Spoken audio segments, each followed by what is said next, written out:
Ooh, what's up everyone? My name is Petravita and I am very excited today because this is episode 15 of The Music Job and because I'm about to go eat a bunch of meatballs as soon as I finish recording this shit.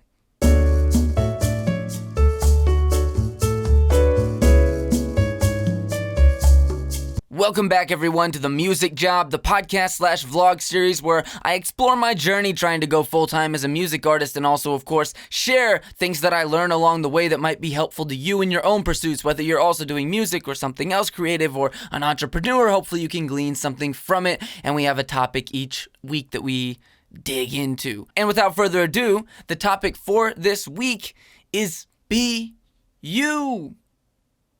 I know. You're like, okay, great, thanks for that. But I mean this in a very specific way. Be what makes you unique. And I'm going to illustrate this. So I performed at a show last night, an open stage night where I had performed several times before. And most of the shows I do right now are very kind of like hype. They're fast rapping. They're a lot of crowd engagement. And that's the kind of thing I've done at most of the nights when I've gone to this event in the past.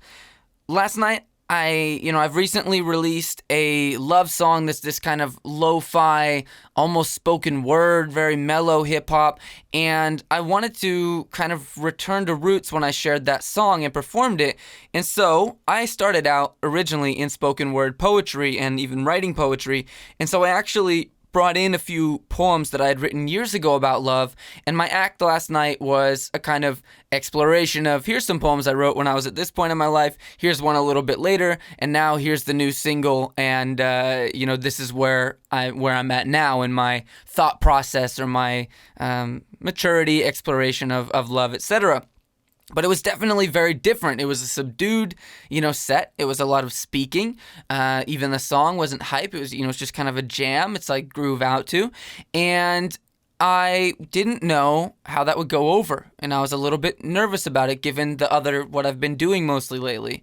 And I had really one of the best responses ever afterwards, as far as the number of people coming up to me, saying nice things, asking where they could listen to it, making connections, linking up with people on social media that might be able to work. We might be able to work on something together in the future.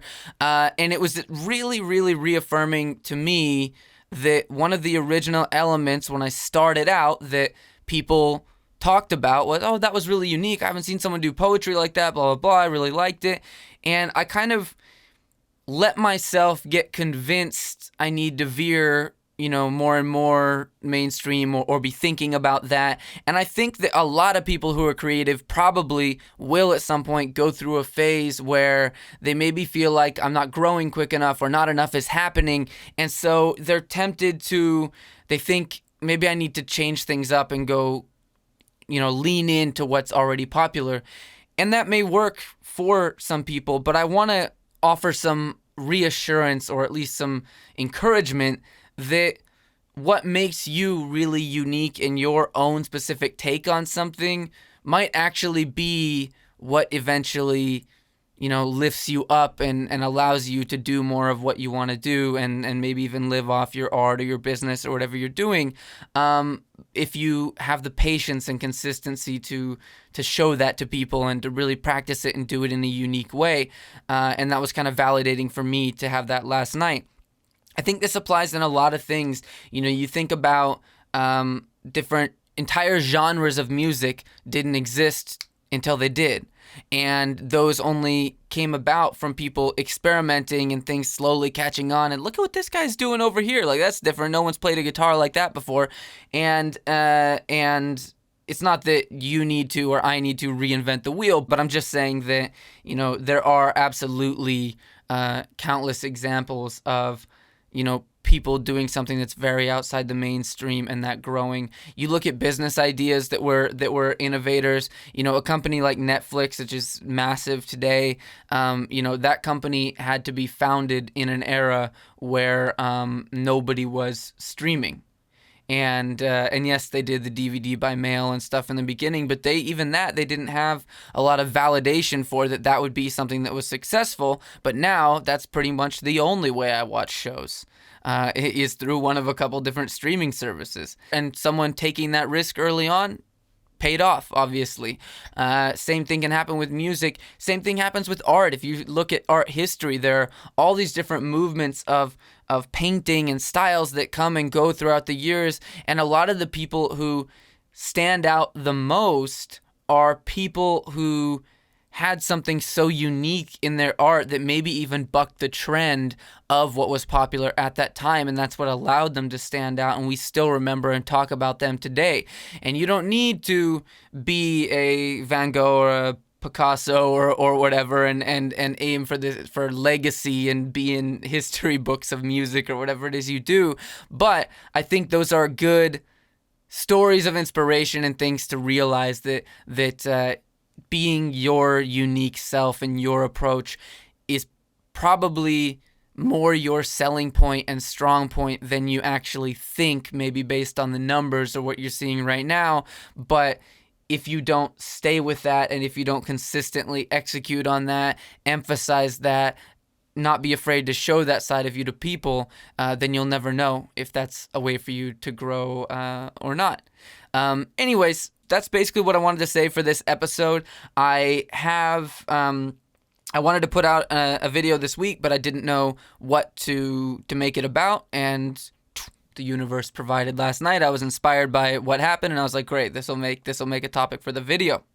Again, my name is Petravita. If you want to help support the podcast, the music that I do, all sorts of things, I do a lot of behind-the-scenes stuff on Patreon where I post blog posts and things that don't go anywhere else.